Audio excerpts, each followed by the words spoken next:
एक बार क्वेश्चन को पढ़ ले रहे हैं। लिखा हुआ है कि given below question one is labelled assertion reason, ठीक है, असर्शन रीजन वाला क्वेश्चन अगेन आ गया। लिखा हुआ है time period of a simple pendulum is longer at the top of a mountain than that at the base of the mountain. देखते हैं एक बार भाई, time period of simple pendulum क्या होता है, फॉर्मूला 2 पाई अंडर रूट में L by G. अगर हम लोग जी की बात करें तो जी होता है सरफेस पर कितना होता है, जी एम बाई में आर स्क्वायर। अगर हम लोग प्लैनेट के सरफेस से मतलब अर्थ के सरफेस से ऊपर जाएं चाहे नीचे जाएं, दोनों के केस में जी का वैल्यू घटता है भाई, दोनों के केस में जी का वैल्यू घटेगा। जी घटेगा तो पक्के से जो टाइम पीरियड वो क्या हो जाएगा, बढ़ जाएगा।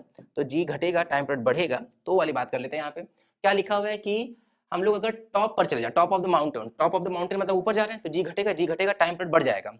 टाइम पीरियड बढ़ जाएगा तो यही वाली बात लिखी हुई है कि जो time period of simple pendulum वो लॉन्गर हो जाएगा। तो सही बात है भाई, टाइम पीरियड जो हो जाएगा वो बढ़ जाएगा। यहाँ ये लैंग्वेज में ये भी बोल सकते थे कि क्या वो स्लो हो जाएगा कि फास्ट हो जाएगा। अगर किसी चीज का टाइम पीरियड बढ़ गया मतलब वहीं आने में उसको ज्यादा समय लग रहा है, अगर वहीं आने में ज्यादा समय लगेगा इसका मतलब कि वो स्लो चलने लगा है, तो स्लो भी लिख सकते थे ना, तो ये ध्यान भी रखेंगे हम लोग, ठीक है।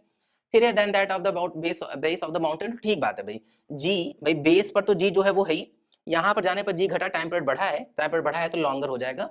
बिल्कुल ठीक बात लिखा हुआ है। अब इसको ठीक करने के लिए जो हम लॉजिक इस्तेमाल किया, अगर वो रीजन में लिखा है तो करेक्ट एक्सप्लेनेशन होगा, नहीं लिखा है तो नहीं होगा। Time period of a simple pendulum decreases with increasing value of acceleration due to gravity and vice versa. देखो क्या लिखा हुआ है, time period of simple pendulum जो होगा वो डिक्रीज करता है अगर हम लोग ए की वैल्यू बढ़ाते हैं, मतलब जी की वैल्यू बढ़ाते हैं, एंड वाइस वर्सा। तो सही बात है भाई, जी के तो इनवर्सली प्रोपोर्शनल है ना। अगर जी घटेगा, यही लिखा हुआ है, अगर जी घटेगा तो टी बढ़ेगा, और यहाँ लिखा हुआ है कि अगर जी बढ़ेगा तो जो टी होगा वो घटेगा, दोनों बात लिख दी गई, तो बिल्कुल ठीक है। इसी लॉजिक का तो हम लोग इस्तेमाल किए हैं असर्शन को ठीक बोलने के लिए, तो असर्शन रीजन ठीक है, करेक्ट एक्सप्लेनेशन भी है। इसका मतलब कि इसका ऑप्शन नंबर कौन सा आ जाएगा, सेकंड आ जाएगा। क्लियर है ना।